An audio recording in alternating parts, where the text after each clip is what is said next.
Hi, everybody. Okay. Um, hi, Dawn. Welcome. My Hi. name is Aimee. As you know, I just want to introduce myself to those people who are watching that might not know. I'm Aimee, and I'm one of the co-founders of Philippine Insight Meditation Community. We started in 2011, and the other co-founders are Carol Cano and Robin Velasco. And here we are with Don Mauricio, who is based in Canada, but a Filipina and one of those rare Filipina Dharma teachers. So we've been trying to get Dawn to do the teaching for a while, but she's probably one of the most sought after Dharma teachers right now.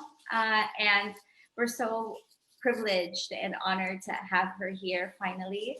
And she just launched her first book, and we will talk about that a little later. But I would like to do a formal introduction. So Dawn has been practicing and studying insight meditation since 2005. And she's been regularly sitting long intensive meditation retreats in Canada, the United States, Thailand, Burma, and South Africa. And hopefully the Philippines will be the next one on the list. Yeah. And so she has graduated from the Spirit Rocks meditation, mindfulness yoga and meditation training, and the dedicated practitioners program. And she just graduated from the formal 4-year teacher training of Spirit Rock. So basically, Dawn is one of the new generations of Spirit Rock teachers that we can look forward to.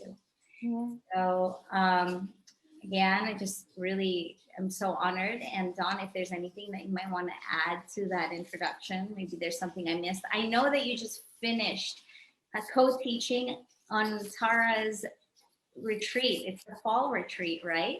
Yeah, it's the annual fall retreat of IMCW, except that it's the first one that they've done online, actually. So I felt honored to be part of the team that was helping them transition to online because of course, COVID and all of that stuff. And then I co-taught, we were 5 teachers. Tara was one, her partner Jonathan the other. Law Sarmiento, I don't know if Law has taught for PIMC yet. Yes. Yeah. As well as Booker. And so Booker, Carol and I, we were all in the same teacher training. So we all spent 4 years together and just graduated as well. Right. Yeah. And it was 200 yogis, some in Europe and Asia, Australia, most in the US and Canada, but it was really sweet at what can get created online despite the distance or seeming isolation. So yeah. So as Aimee had mentioned, just wanting to get to know a little bit about my path and just this intersection of being a Filipina and how I found this path and this practice, I want to share that in my talk. And in the title, so Aimee this week had asked me for a title of what I wanted to share. And I wasn't completely sure yet what that title would be, but then I was thinking about my path. And then, so the title we had decided on was like From Awkward to Acceptance, and how loving kindness was a huge part of my path. And so that's the practice that I want to guide us through right now before I give the talk, just to set some sort of foundation. If for those of you who are practicing along and for whom you might be thinking like, oh, loving kindness, I know this already. I know the phrases, I know the groups of people, etc. Today, what I want to do is like a remix of it. And it's, I found this remix version through Susan Piver, who's actually a Tibetan Buddhist teacher. And I came across it actually through the Buddhist meditation magazine called Lion's Roar. And so it has been incredibly impactful for me. I have this meditation as well recorded on Insight Timer, and it's maybe the most popular meditation that I have, that it just is one that it really resonates with people. And so I'll guide us through it. And I'm not sure, maybe a half hour, maybe less, maybe longer, we'll see. I do want it to feel spacious. So yeah, I'm trying to think if there's anything else to set us up with. I think that's it. And so as you settle into your meditation posture, whatever that might be, since it will be a loving kindness meditation, I encourage you to find a posture that is an expression of loving kindness, or that you have, or that you hope to have for yourself. And so the Buddha taught that we could practice in 4 postures: seated, which is the one we often think of, I feel, when we think of meditation; lying down. So for me, that is my go-to expression of loving kindness in terms of posture. It could also be, of course, standing or walking. And those are good if you're, say, feeling tired or agitated. And so once you've chosen your posture and you are settling in, you can close your eyes or turn them downwards, whatever feels most appropriate.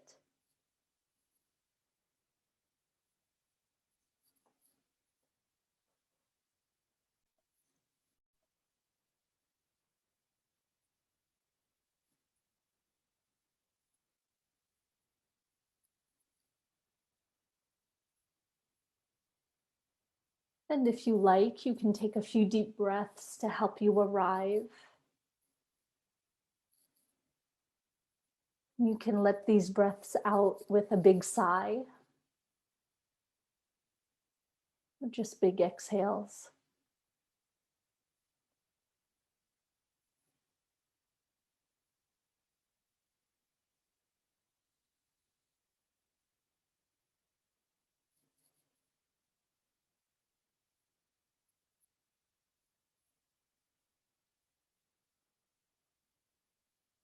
Invite your body to relax.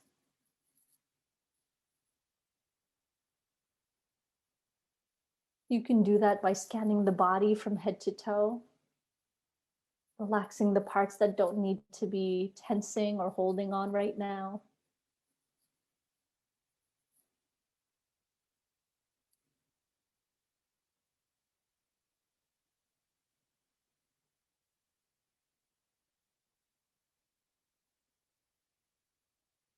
Or you can simply say to yourself, may this body relax.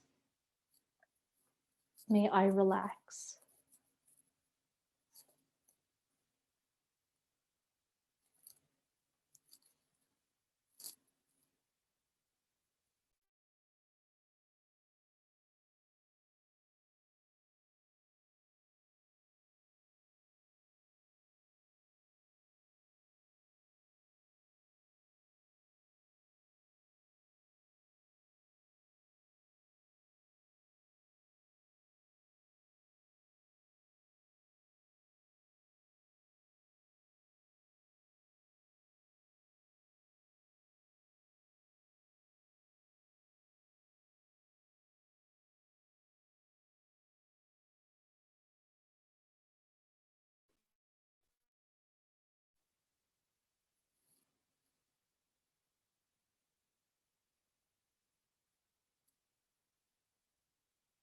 For a few moments, gather your heart and mind around one meditation object or anchor. It could be the breath. It could be sound.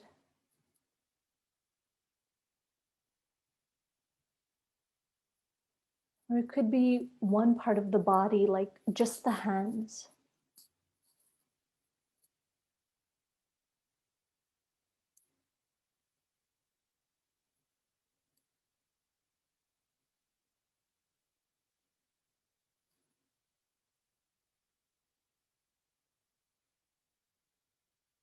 And for the next few moments, as best you can, stay close to your anchor.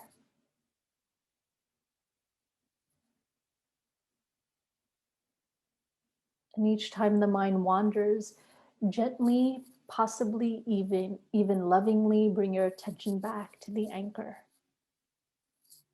no matter how many times you might have to do so.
Now bring to mind an everyday version of yourself.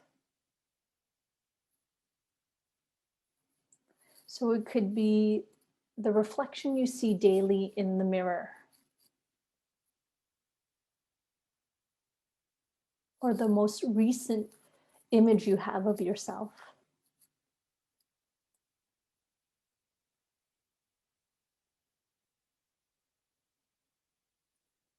So, to this everyday version of yourself, let's share some loving kindness phrases. I'll be sharing my phrases, and you can, of course, silently repeat after me and borrow those phrases. At some point, maybe throughout this practice or at another time, you might adjust the phrases so that they feel more significant to you.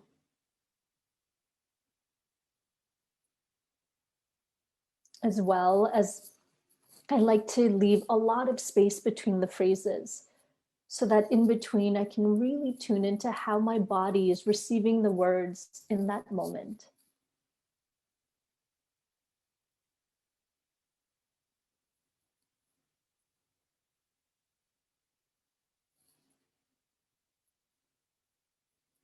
And so, to this everyday version of yourself, share the following wishes.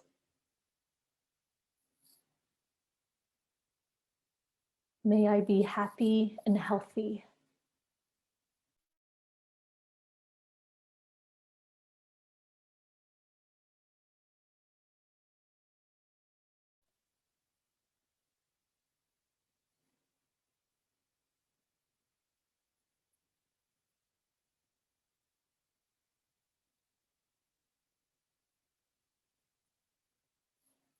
May I be free from inner and outer danger.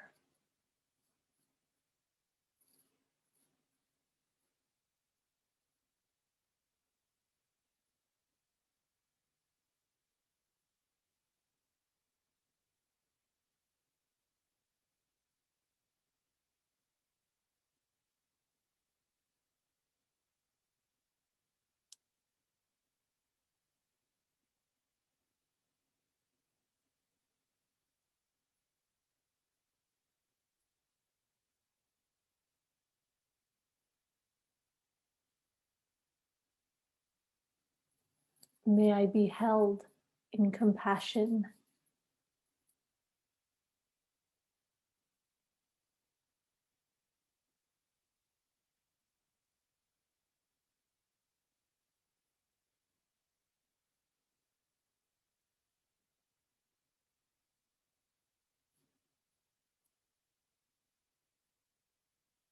May I love and accept myself just as I am.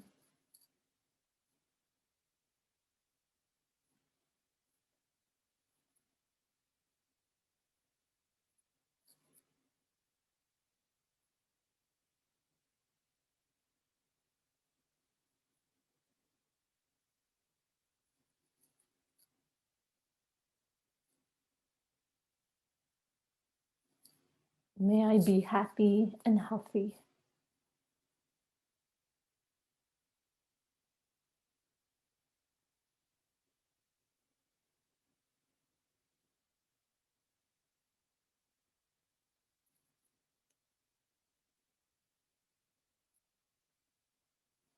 May I be free from inner and outer danger.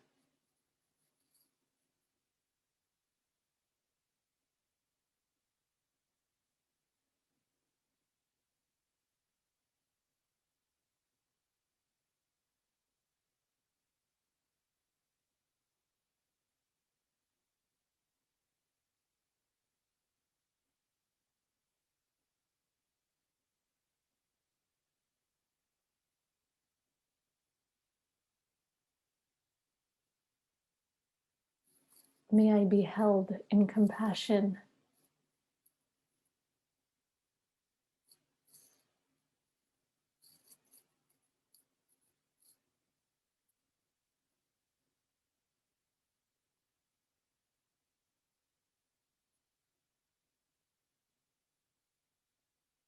May I love and accept myself just as I am.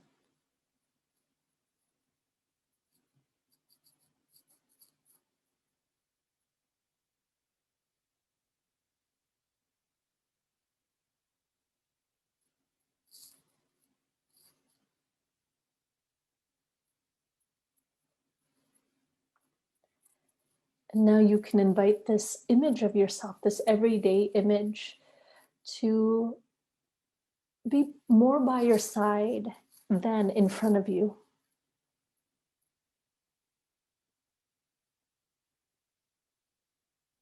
Now call to mind or bring to mind a beloved version of yourself.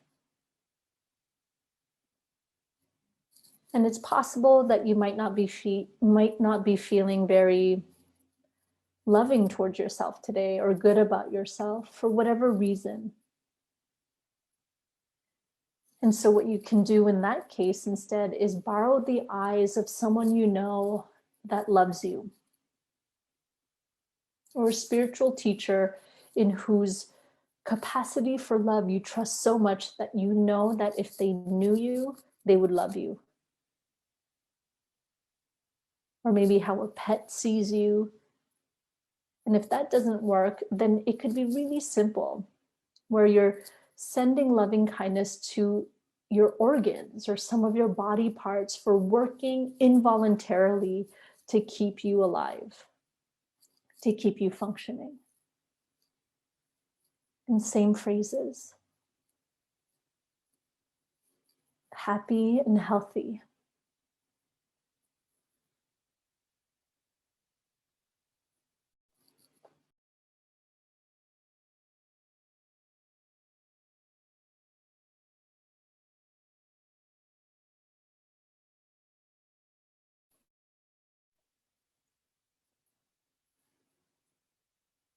Free from inner and outer danger.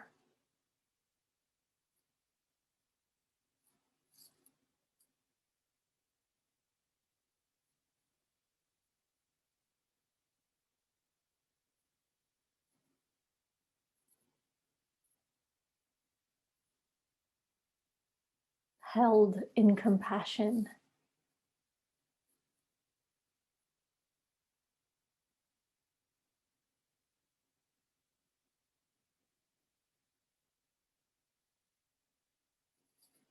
Love and accept myself just as I am.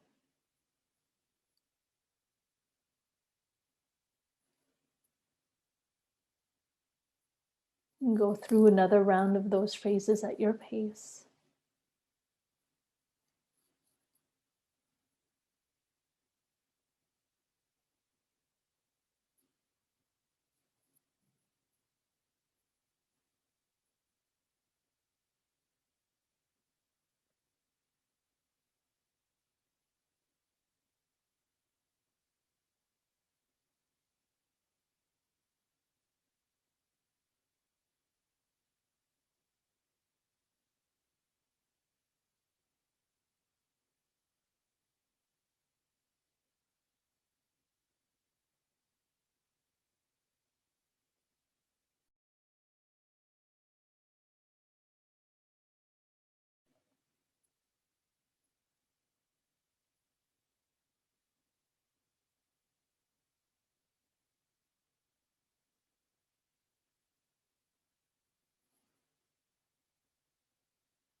Now inviting this beloved version of yourself to join you as well, by your side.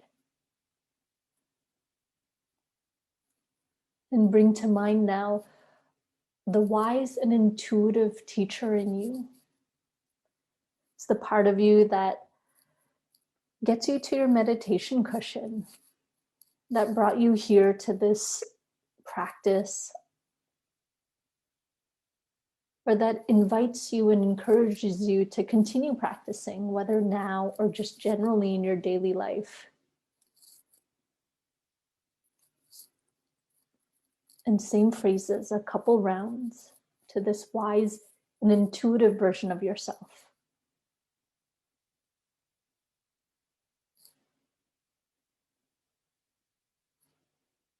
May I be happy and healthy.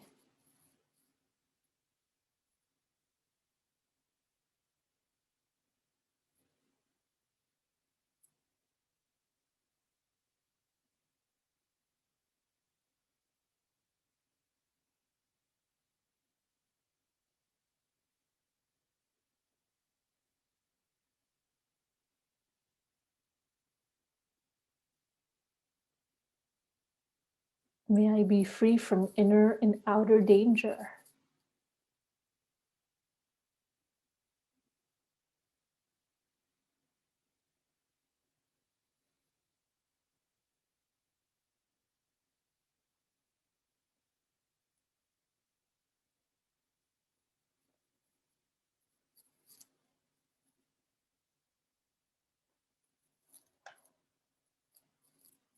May I be held in compassion.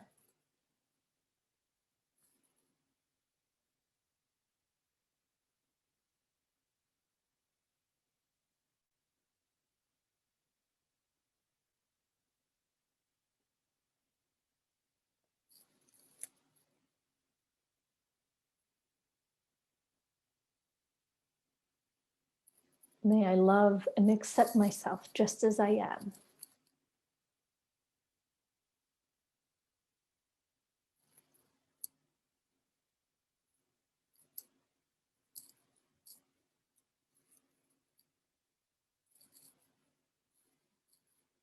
And again, another round of these phrases at your own pace.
And now inviting this part of you, this wise and intuitive teacher, to also join you by your side.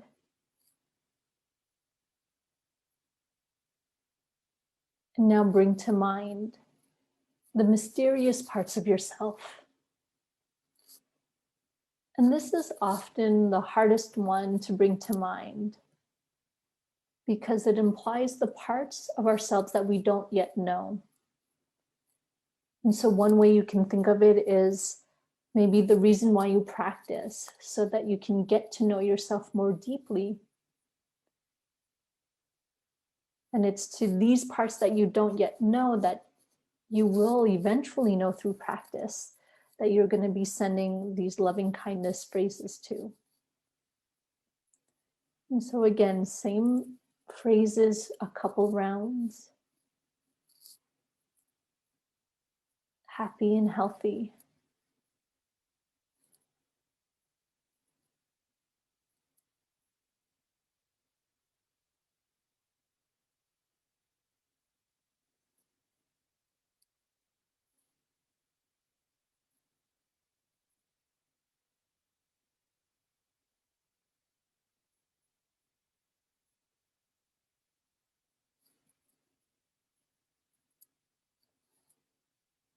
Free from inner and outer danger.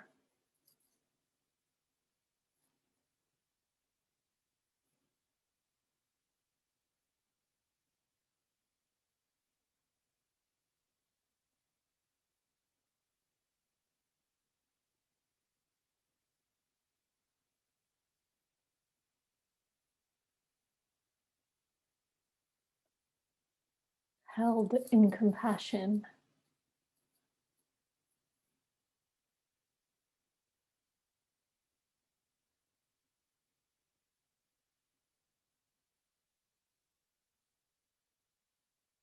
Love and accept myself just as I am.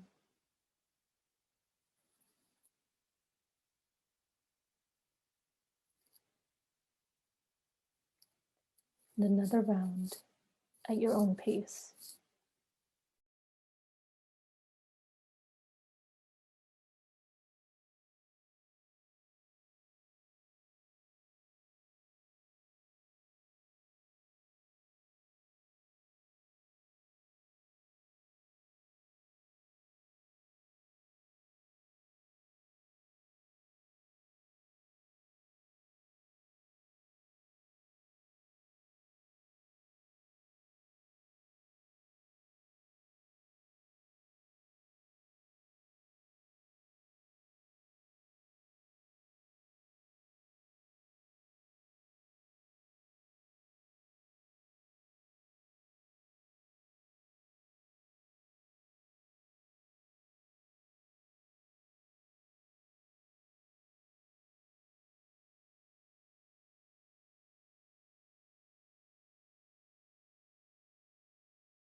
Now invite this part of yourself as well to join you by your side.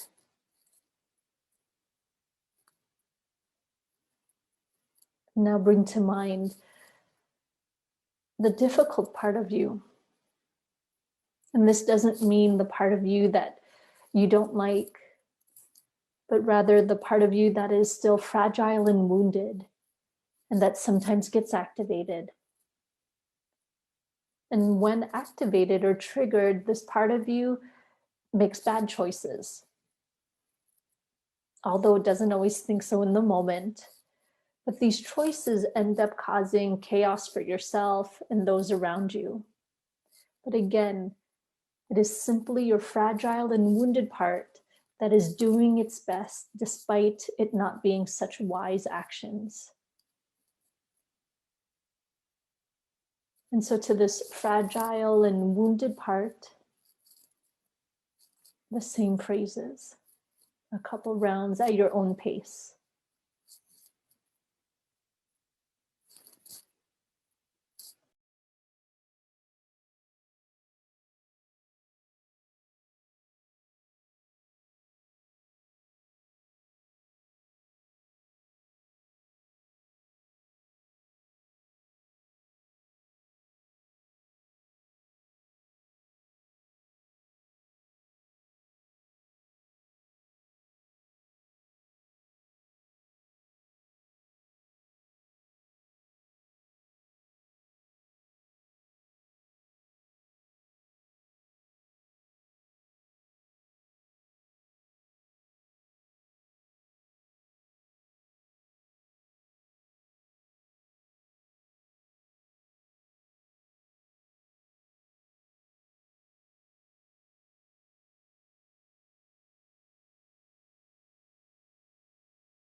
Now, finally, instead of getting this fragile and wounded part to join you by your side, let's make a circle with all of these different parts of ourselves. Our everyday version, the beloved version, the wise and intuitive part of ourself, the mysterious parts that we don't yet know, this fragile and wounded part. Basically, all these unique and beautiful parts that are essential in coming together to make this unique expression of life that is you. And so, to the complex being that you are, let's go around 2 more times with our phrases. May I be happy and healthy.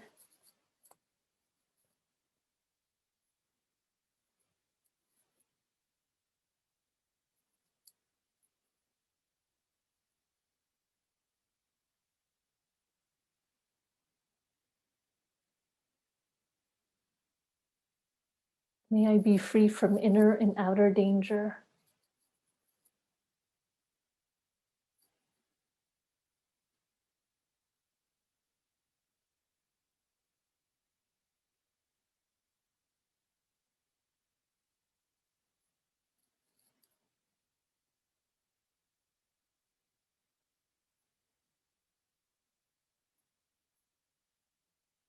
May I be held in compassion.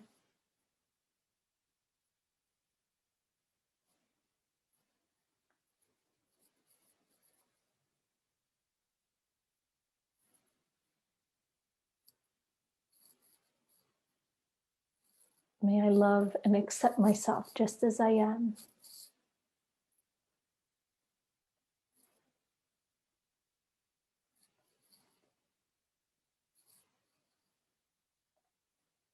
Happy and healthy.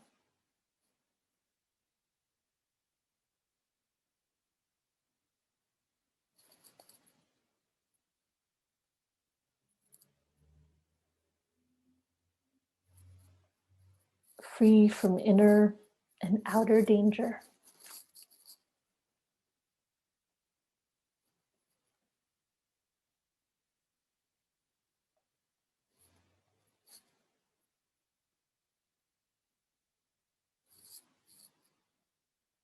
Held in compassion.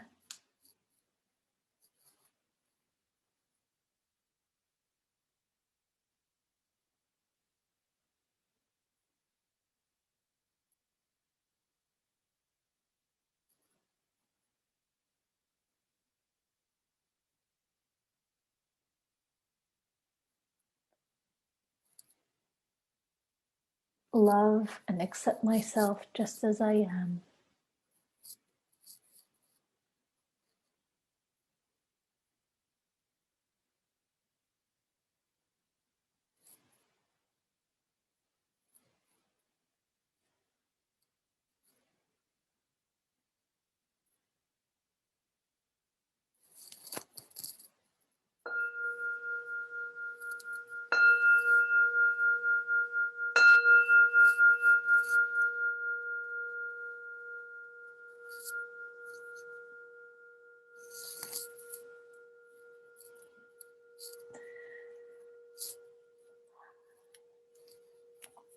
So thank you for your practice, especially for those of you who may have stuck around to do this version of loving kindness in case you didn't want to do it. I know that sometimes, even though loving kindness is a huge part of my practice, as I'll talk about in a few moments, that I sometimes still will feel like, nah, I don't need it, I'm good. Or there's like still small ways that I resist doing it. And it's kind of like, I don't know, mopping the floors or exercising. I'm always happy that I did end up doing it in the end. And so, as I mentioned at the start and just now even, I want to just share a little bit about my path of practice especially since this is the first time I'm teaching for PIMC, and hopefully it won't be the last, especially if I get the, napping right and all of that stuff. But basically, I've been practicing for 15 years, and I really, really love this practice.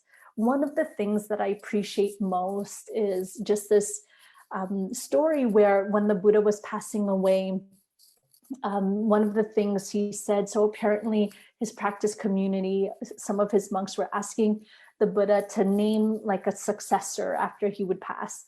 And the Buddha didn't want to. He refused to name like another leader or whatever. And one of the things he said at that time was, be a lamp unto yourself. Like, don't take my word for it. Really see for yourself how these teachings land for you.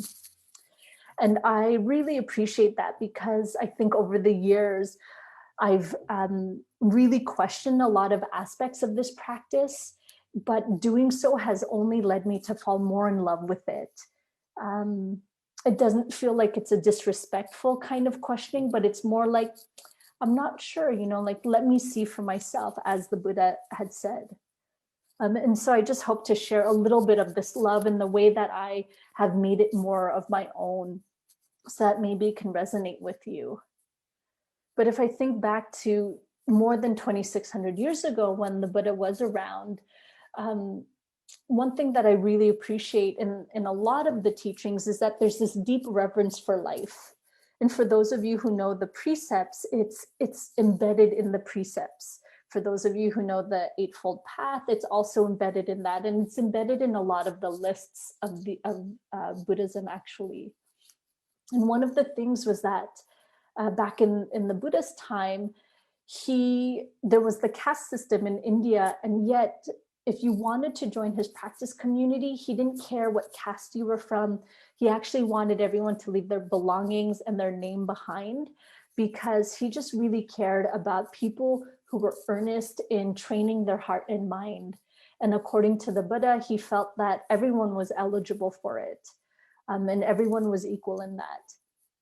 And at that time also, the Buddha allowed women to be part of his practice community, although it took some time and he did resist, still got to name that. But he was the first one of his time to do that. And so he was also a radical. I like to think he was an activist. And so I'd like to think that by extension or association that we're radicals too. That by not doing a lot of the things that society has conditioned us to do, or that has told us we need to do in order to be happy, I think we are radicals in that way. And as my practice deepens, and I really hope the same for you, as my practice deepened, I really started believing, or there was this trust that started to get formed that really led me to trust and believe that all parts of me were welcome in this tradition or in this practice, that no part of me needed to get left out, even including some of the ways that I would see, I don't know, like religion or belief systems. I didn't necessarily need to cut parts of my roots off, for example, to be part of this this community or to benefit from these practices. And then that allowed me to really deepen my experience and my acceptance in my own life, however that would arise. And so I think it's worth naming that, just because I think, especially if a lot of the folks here are Filipinos, we have complicated histories, especially if you found your way to Buddhist practice.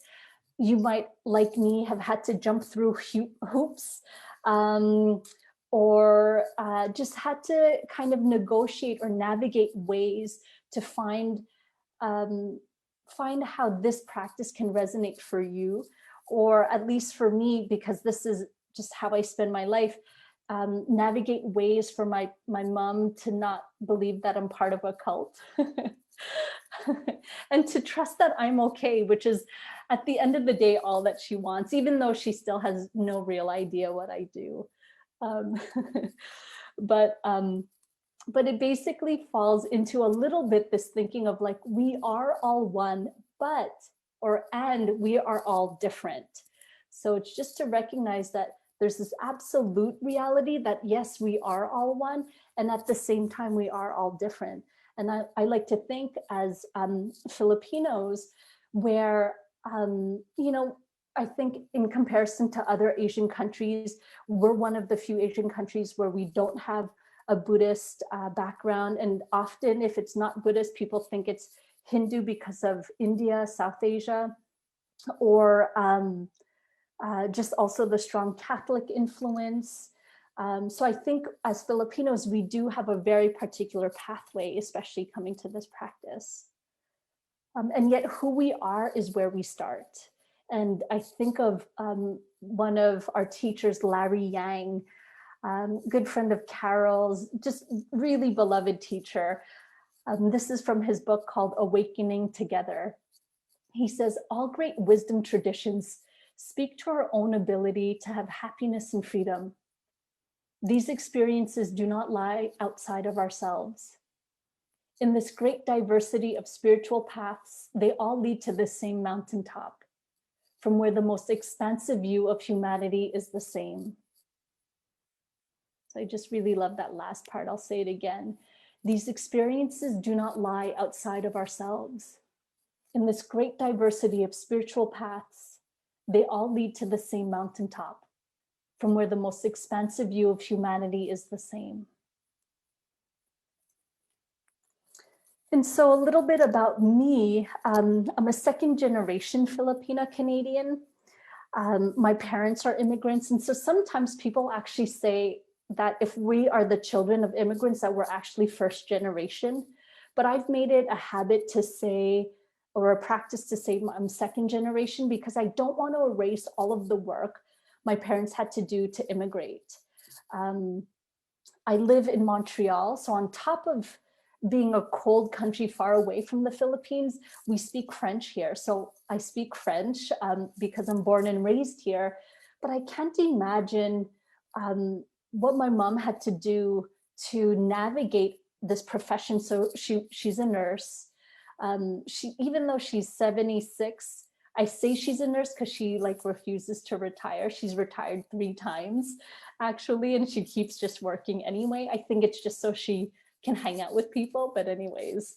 And so just the challenge that it must have taken to move across the world alone into a new place where she had to navigate new social norms and systems. And on top of it, it wasn't just English, but also French here. And then my father, they actually met in Montreal and they got married here. And my dad it wasn't easy for him he didn't have necessarily a profession that he was coming here to start. And so because of the French part, it was hard for him to keep a job.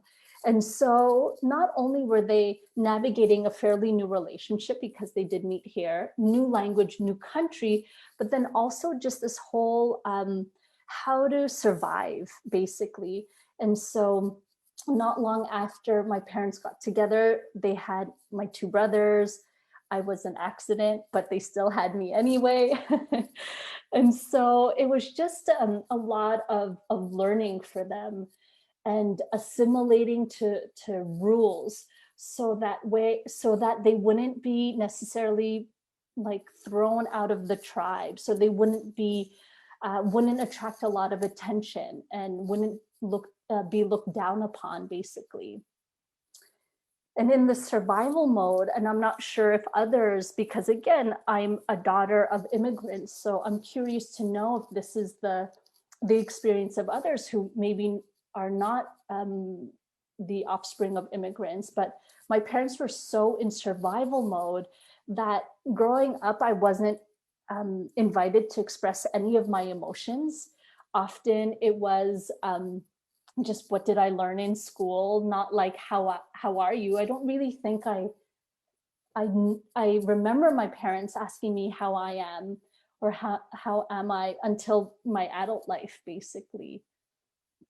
And in their desire for them to survive in this new country, I kind of internalized that message. And so then I took it upon myself to believe that what I did was directly related to, or how well I did things was directly related to my sense of belonging, or my worthiness of love. And so began many decades of perfectionism. And if there's anyone who's a perfectionist, it's not fun, because we use self-judgment at the best to motivate ourselves. And even when we do, quote unquote, succeed at something, it's like we break even. That satisfaction of having achieved something is not usually long lasting, because it's on to the next achievement, or the next thing that we can do to kind of earn our keep or earn love. And so all this to say is that I was really motivated by external forces. And so in my quest to please, even so in my teen years, even though I started rebelling against my parents, there was still that quest to please. And so what happened was I didn't have great or strong boundaries in those young adult years. And so what happened was I let people get away with things more than I should have, or at least now I look back and see the ways that I did that. And even one of my relationships that really motivated me to practice or start my practice. So in some ways, I'm quite grateful for that relationship. And yet it was a verbally and emotionally abusive relationship. And so I think that was just a reflection of how I didn't really believe that I was worthy of love, and that I actually deserved to be treated in that way. So this false belief, basically, and how that got transferred into my young adult years.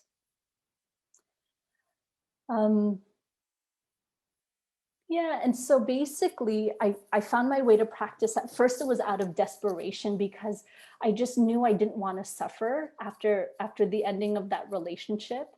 But then also, because I was still believing that I didn't deserve love, there was a part of me that came to mindfulness or meditation because I want to fix myself. And I believe that if I brought enough attention to some of the things I didn't like about myself, then I wouldn't act it out, or something like that. And so I was so determined to fix myself that I practiced at that time for hours a day. And I would always want to go on retreat, basically. Like anytime things got challenging at home or in my life, I would always run away and go into a silent retreat. And it just left me feeling really, really tight. And I didn't recognize this until a few years into my practice. I'd say maybe like 4 years or so into my practice, that, and it was mostly because my mom and then my new partner at that time, they both had like this mini intervention with me. They knew that I was practicing a lot of meditation, but then they would be like, you're still like really mean. You lose your patience a lot. You get really angry. And of course I was like, you don't know what you're talking about. You don't know what this practice is. But of course their words stuck with me. And when I would practice, I thought, whoa, like I'm not practicing so that I could be really concentrated. I'm practicing so that I could be better to myself and better to the people around me. And so that's when I saw that something wasn't working in my practice. And it was that tightness, basically. And so seeing that certainly did start a shift in my practice. And yet this perfectionist, this tightness was something so ingrained. Like if I'm to try to put in a start age to it, it might've been like 4 years old or something. So it was decades old. And like something that I probably did to myself on a daily basis, many times a day. So it was like a really well-worn habit, basically. And so even though I started somewhat softening in my own practice because of that intervention from them, when I would learn about new practices like loving kindness, I used it because of that perfectionist side. I used my understanding of loving kindness in an unwise way. I used it actually to still judge myself with. So for example, I would like get into bed and I would say, like, I would try and think of my day. And when I would think of the day, I would think like, okay, you know, like I'm trying to be mindful, I'm trying to be loving and kind. How was I today? And instead of celebrating all of the moments that I was loving and kind or mindful, I just would bring to mind all of the moments that I wasn't. And so then it would often be like, oh my gosh, I wasn't kind then, nor then, nor then. Ooh, I pretty much suck as a person. So I was just, again, using these practices to reinforce these habits that I wanted to untangle or deprogram. So it was just, again, kind of like working my, like going in circles in not helpful ways. And so something gave, thankfully, because I do trust in the capacity of this practice enough that my earnestness and persistence kind of broke through somewhat. And then I really started tuning into how I was practicing.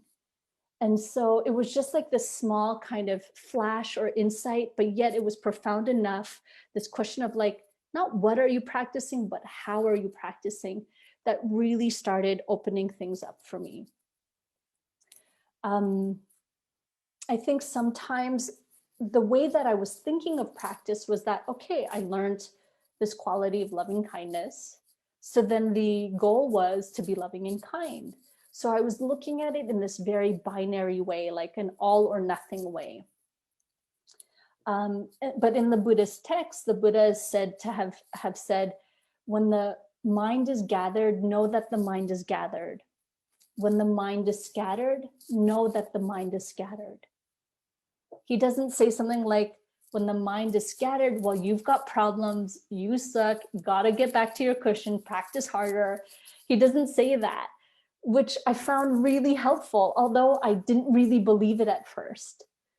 Another teacher in this tradition, Jack Kornfield, I'm sure a lot of you know, he will sometimes paraphrase that saying as such, and I'm going to use my hands. So in case you're not looking at the camera, this might be a good time to look.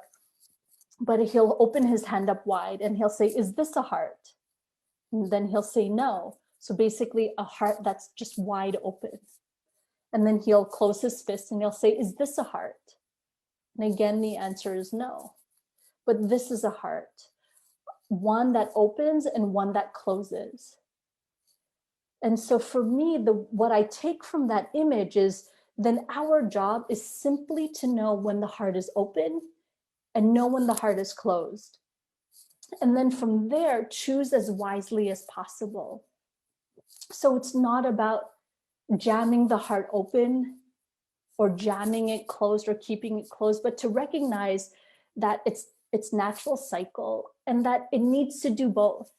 For me, my heart closes when I need to protect, and it opens when I want to, say, connect. And so that was one thing as well to recognize for me that started changing, is that it wasn't so clear-cut. Another thing is, again, to quote Larry Yang, I heard him give a talk about the 7 factors of enlightenment. I don't remember the talk so much. I just remember this one thing, how he started it. I remember him saying something like, there must be more to it than just these 7 factors. And so I thought generally like these 7 factors are pretty good. Like, why isn't that enough? But he was like, if we're only aiming for like these beautiful qualities that exist in practice, then we're most of the time going to fall short. And so I remembered enough of that to start applying that thinking to other things in the teachings, one of them being loving kindness. And this was a huge game changer for me, basically. So it was, and again, I'm just going to use my hands to illustrate this point, but to think of 2 extremes. One extreme is loving kindness, and the other extreme being hate, so the opposite of loving kindness. But then in between, which doesn't often get talked about in the teachings, all of this exists. And so I think, in my experience at least, I spend a lot of time in the in-between. And so my practice was to start recognizing that, basically. So there's non-hate, then tolerance, acceptance, friendliness, intimacy, and then loving kindness. And so some days, especially if, say, like I slept well, ate well, loving kindness might be really easy. Other days when I'm tired, didn't eat well, whatever, got into a fight with someone, non-hate could feel like such a challenge. But I would tell myself that as long I was a millimeter in from hate, I was moving in the right direction. And so to not judge myself by that, but instead to celebrate that I was moving in the right direction. And so for any of you who is practicing or studying any of these translations or texts, you might want to apply that, just thinking of things more as a spectrum, something more fluid than just this yes or no kind of approach. So that was monumental. So just that it's not so clear cut, and thinking of the spectrum. And then on top of it, kind of like the meditation that I shared just earlier, to recognize that I'm a complex being, and that at any moment, a part of me will be driving the show for whatever reason. And so sometimes it'll be that fragile and wounded place. And instead of, say, making a mistake and judging myself on that, I would then recognize, like, ooh, that was my fragile place who was scared. And so instead, can I turn towards that scared part of myself and send myself loving kindness? And so a lot of us come to this practice because of our own suffering. So for me, it was that relationship. For others, it could be something simpler, like we're stressed, insomnia, blood pressure. But when we stop at that level of just satisfying our own suffering, what happens is that I believe we miss out on so much of the beauty that exists in this practice, especially the parts of the practice that really connect us with each other. So when I was able to see the different parts of myself, then I was able to see the different parts in other people too. It didn't mean I accepted their behavior like I did when I had no boundaries. Instead, I was able to be more compassionate to them. However, because of my loving kindness practice to myself, I was also able to affirm or assert my own boundaries and be like, that's not okay, how you treated me. I wish you well, and I take care of myself, or I love myself too. And so I would say that this loving kindness practice for me has really helped me be with my own suffering, but also as a result, it has helped me, for those that I do care about, it has helped me hold them in their suffering too. So it's almost like the stronger or more comfortable I am in my own pain, then when others, like I'm thinking of one of my best friends, when she's not able to be in her discomfort because it's unfamiliar to her, I can accompany her with that. Because just in case some of you might have been like, well, we just sent loving kindness to ourselves the whole time. Like, isn't that kind of selfish? The good news is that no matter how much you send to yourself, it's inevitable that it'll spill out into touching others as well. Because if we think back to that intervention story of my mom and my then partner, I was so tight with myself that when my timer would go off, that obviously that tightness would just get transferred out onto them as well. And so it's really the how. I can't stress that enough, the how.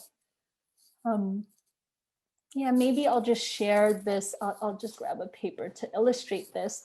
But basically, I think of the story that I've heard about kusha grass. So kusha grass is considered, at least back in the Buddhist time, this sacred, this wild grass that was often used for ritual. So it was a sacred grass as well.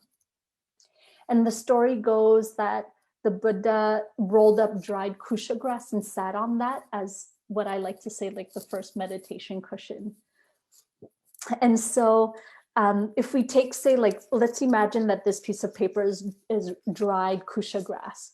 And so for holding on very tightly to the grass, like say our desire to be mindful or to be loving and kind. So if we're holding on really tightly, what happens when we kind of lose our way, it's like this dried wild grass getting pulled out from our hand.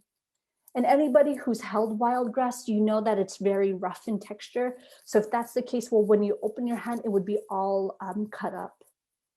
But the how, like if we're able to hold it with some openness, already some kindness towards ourselves, then when we lose our way, well, the hand is open to either better pick up the grass again, or our intention to maybe dust ourselves off better, or to hold ourselves with kindness when we kind of lose our way. So yeah, just really the how.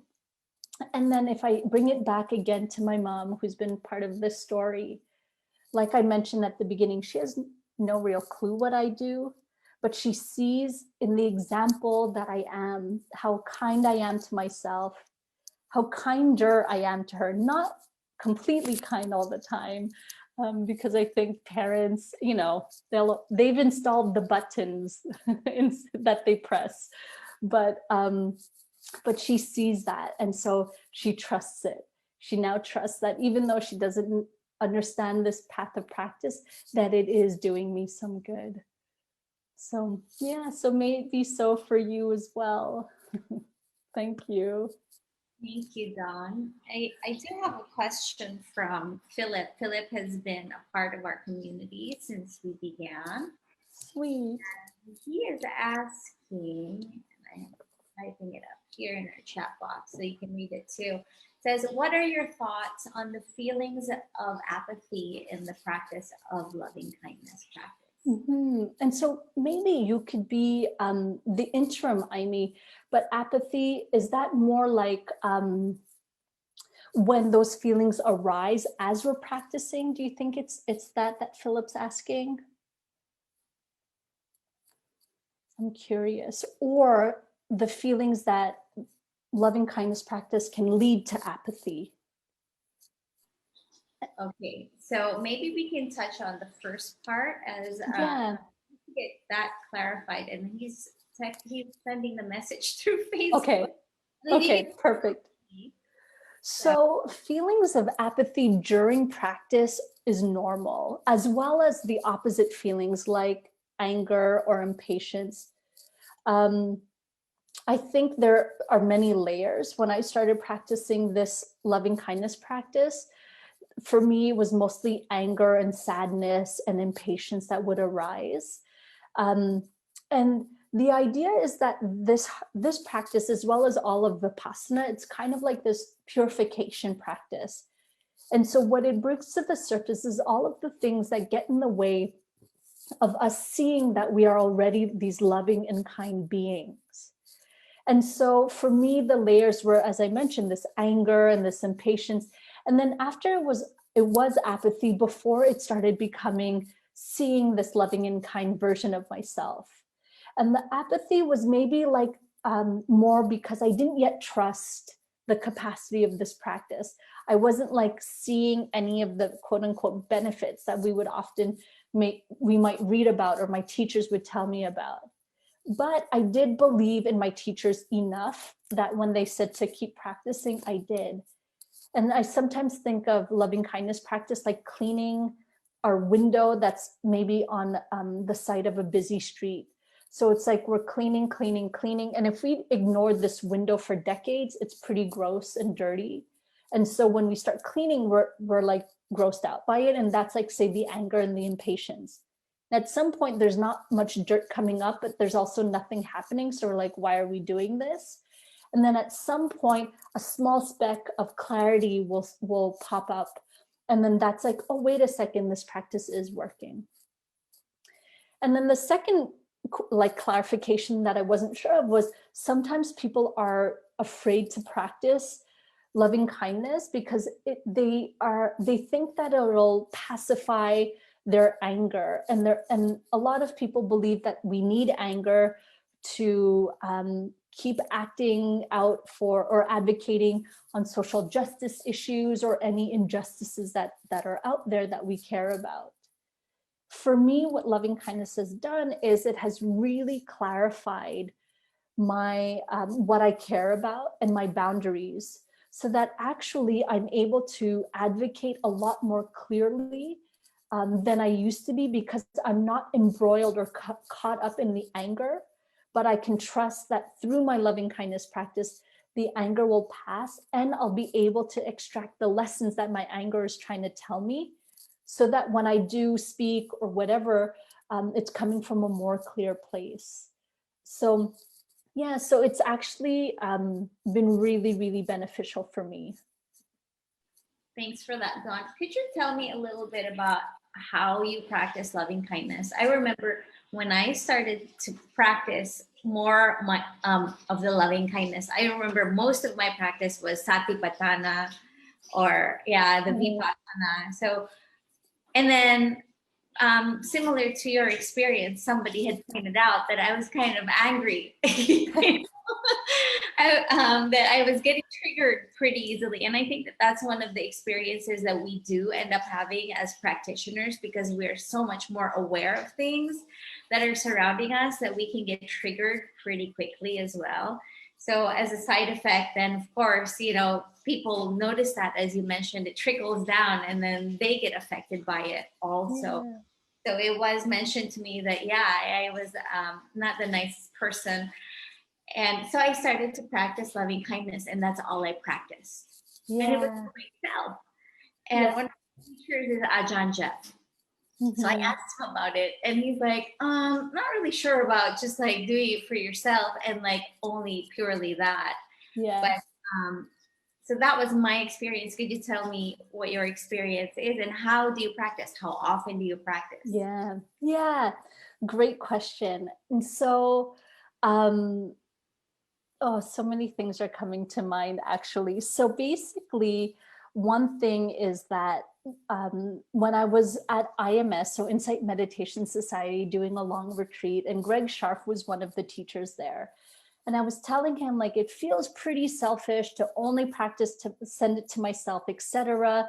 Like, I don't really trust you. I don't believe in you. I'm gonna do the classical way.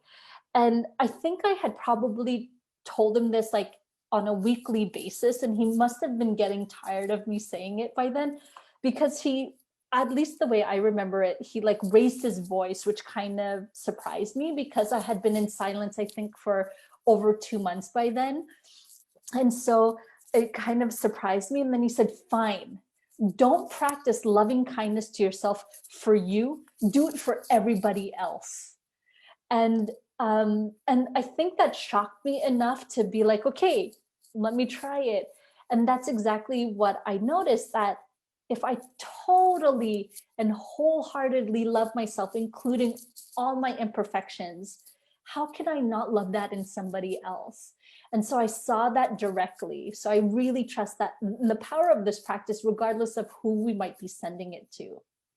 Another thing, again, I think this is very common for Filipinos, we often fall into caregiver roles, whether we are caring for other people's children, nurses, other people's parents, or just kind of like, I know that for me, like this conditioning of just caring for others, even though, I mean, as teachers, we care for each other's, but even in my daily life. And so then to care for others almost full time, and then to come home and to do something like a meditation practice that is meant for ourselves, but then to do loving kindness and then send it to others again, it's kind of exhausting. It's kind of like, well, when am I going to get some of this loving kindness?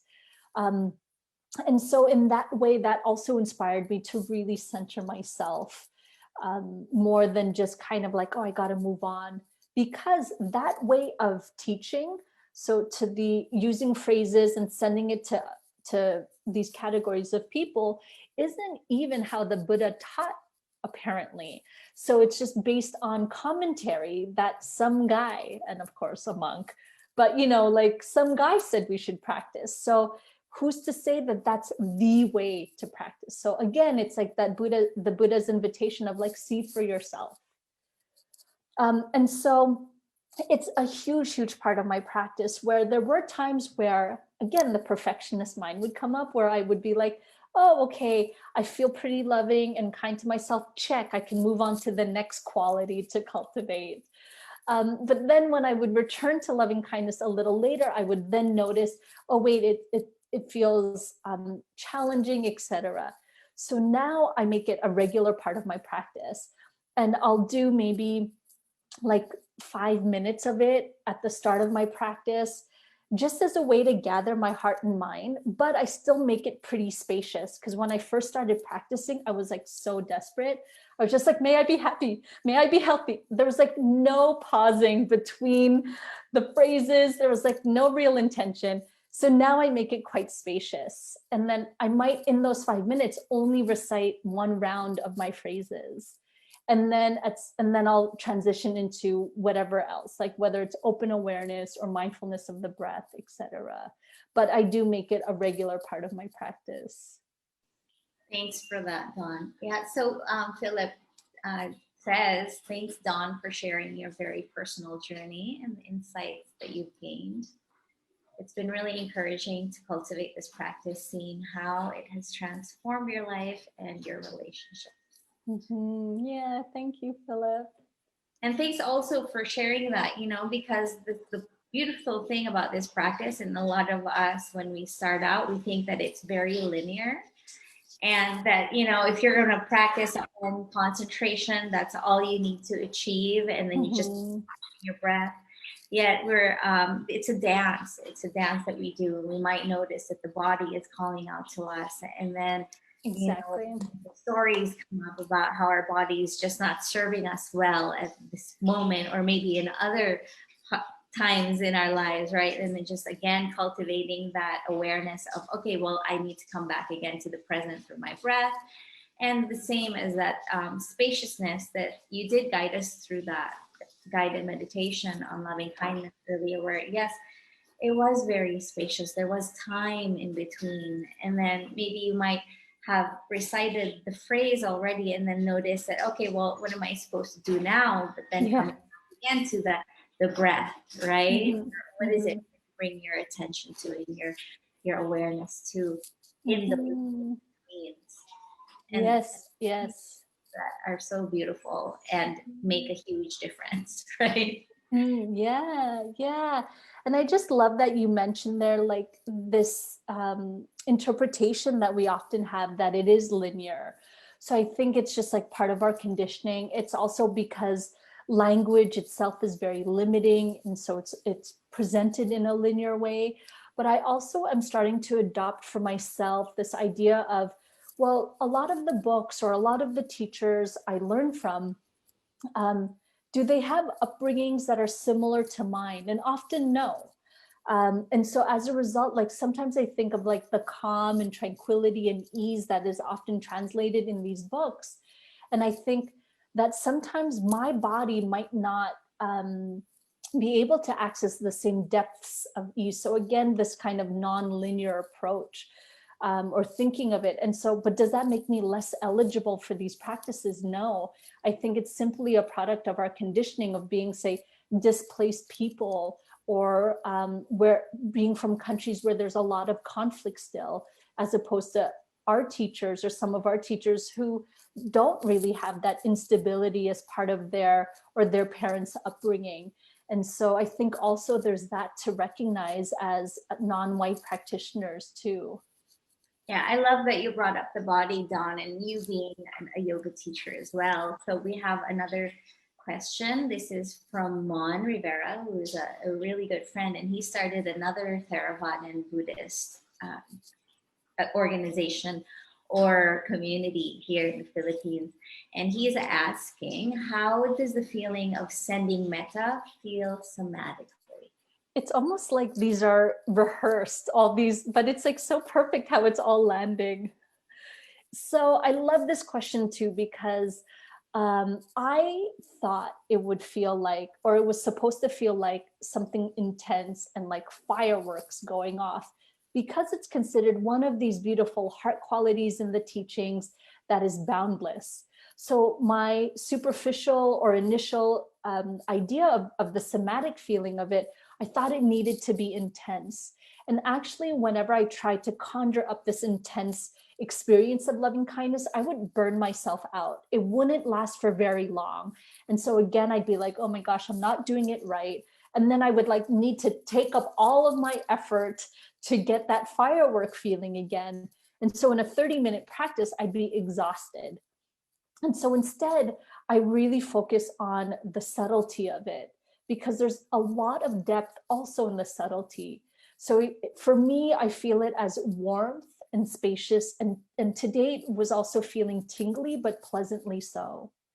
And so what I do to kind of conjure up that feeling is I think of something, and for some reason it's like white, fat, furry caterpillars that bring it up, because I saw like hundreds of them trying to cross the road, but it was also a very busy road, so not all of them would survive. And I knew that I couldn't save them all because there's way too many. And this is again at Insight Meditation Society. And so I would just like really root the ones that I would see kind of hurrying across the street. I would like really root them on. And the ones that I did see survive, it just brought up this feeling of warmth and joy and expansion.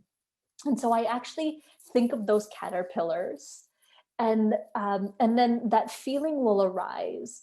And then I'll be able to share that feeling with whoever shows up in my mind. So that's another way we can practice loving kindness.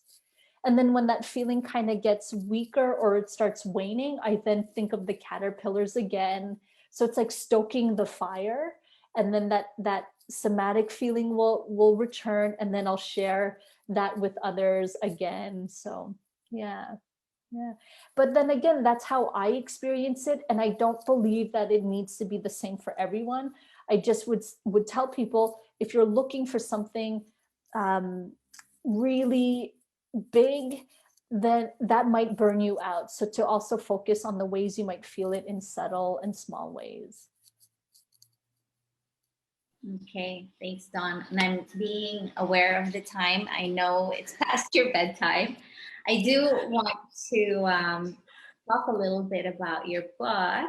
So I'm so excited. I'm going to share this screen. Where is it? So Dawn just published a book called Mindfulness Meditation for Beginners. 50 meditations to practice awareness, acceptance, and peace. Okay, so I think that Dawn may be the first and only, well, I don't know, maybe I need to educate myself a little bit more, but as far as I know, Dawn is the first mindfulness teacher who is Filipina that has written a book about mindfulness meditation. So we are actually haven't thought about that, but it's true. And when you just said that, I got chills. Oh my gosh, it's so true. Well, let's do our research before I enjoy that too much. But yeah, thank you. Thank you for bringing that to mind. So our plan is to try to get your books here on the shelves here. I don't really know what it's going to look like, you know, with the times the way that they are, if they're even like doing books on paper anymore. Physically. Yeah. I just want to invite people to check that out and get yourself a copy of Dawn's book. And I can't wait to get mine. Definitely am ordering. And could you tell us a little bit about your book, please? Yeah, so and I have it here as well. Often it's like propping up my bell, actually. But basically there are two parts of the book. The first part of the book is just basics, like what is mindfulness, the history of it, some of the benefits we can expect from practicing it. So it just lays it out pretty simply. It also talks about, I think there's maybe 20 or so myths that when we start practice, we could, that can get in the way of us maintaining a practice. So that's like the whole first part, as well as like things to consider when setting up your practice, some common words or definitions you might come across as you step into this mindfulness world a little bit more. And then the second part is really like the heart of the book, where there's the 50 meditations. And again, I mentioned the doorways into practice earlier. Sometimes it's said that there are 84,000 doorways into the practice or into the Dharma. And I really believe as a result that nothing gets left out, that really whatever we're doing with this quality of awareness of mindfulness that is kind and non-judgmental can be part of this practice. And so there are different approaches, like some that might include light movement, others that are different aspects of loving kindness, or that applies it to other movement, like doing the dishes, or if we need help sleeping, etc. Even mindful consumption of media. So I really love this intersection of mindfulness and technology, because if it wasn't for that, for example, I wouldn't be able to teach with you. But yet I think a lot of times technology is considered to be like bad, and so it's not often talked about in this practice. And so basically it's just, how can we make this practice more accessible and demystify it so that more people can start practicing it? Because I think the more people that are practicing it, the better we are for it. I mean, if just a few of the world leaders would practice this, what a difference that would make. So, and imagine if the masses practice it, then even better, of course. Right. Thanks, Dawn. And yes, I mean, I see even in just today's teaching how you really bring it forward and allow it to be very accessible for anyone. You know, it's very it gives permission. The way that I really love it. Thank you. Thanks. And may I just request, because I just received a message on my phone that we are now on signal number 4 as far as the typhoon is concerned, which is a pretty, that's pretty intense. It's just starting to arrive where I'm at. It's starting to get windy, and maybe we can send out some loving kindness for the safety of our country, men and women, and all the different genders as well. So, and all beings, if you might do that for us, that would be really great. Yeah, thank you for just naming that, because of course I'm here and it's a completely different climate. So just thank you for saying that. So yes, definitely, let's just, if you're comfortable closing your eyes or turn them downwards, and just bring to mind the entire country in particular. So yes, all beings, but right now, the Philippines, in this moment, with what's coming, and we don't know how serious it may be, but may all of our siblings, all male and female, and our trans and gender non-conforming siblings be safe. May all of their families also be safe. The ways that we may make a livelihood, may they also remain safe, our stores or our animals.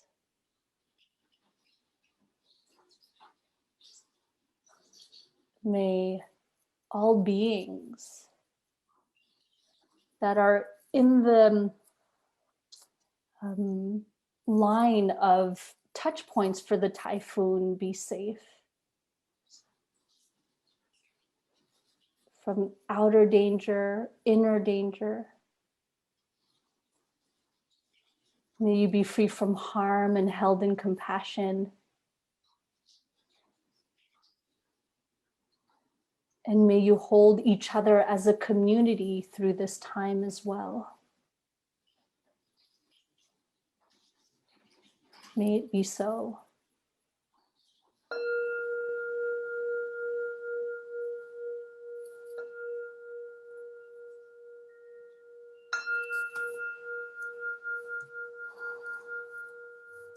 Thanks so much, Dawn. Oh.